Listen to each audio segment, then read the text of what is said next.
காங்கேயம் முத்துவின் ஒரிஜினல் வின்னசஸ் பிராண்ட் அரிசிகள் தரத்திலும் சுவையிலும் என்றும் நம்பர் 1. மக்களவை தேர்தலை முன்னிட்டு தமிழகம் மற்றும் புதுச்சேரியில் முன்னேற்பாடு பணிகள் மும்முரமாக நடைபெற்று வருகின்றன. கன்னியாகுமரியில் மக்களவை தேர்தலுடன் சேர்த்து விளவங்கோடு சட்டமன்ற தொகுதிக்கும் இடைத்தேர்தல் நடைபெறவுள்ளது.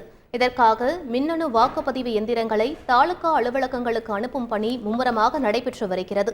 சேலத்தில் வாக்காளர்கள் எவ்வித அச்சமும் இன்றி வாக்களிப்பதை உறுதி செய்யவும் வாக்களிப்பதன் அவசியம் குறித்து விழிப்புணர்வு ஏற்படுத்தும் வகையிலும் பேரணி நடத்தப்பட்டது. இதற்கு காவல்துறை துணை ஆணையாளர் மதிவாணன் தலைமையேற்றார். திருவண்ணாமலை மாவட்டத்தில் அனைவரும் கட்டாயம் வாக்களிக்க வேண்டும் என்பதை வலியுறுத்தி பெண்களின் இருசக்கர வாகன பேரணி நடைபெற்றது. இதனை மாவட்ட ஆட்சியர் பாஸ்கர பாண்டியன் கொடியசைத்து தொடங்கி வைத்தார்.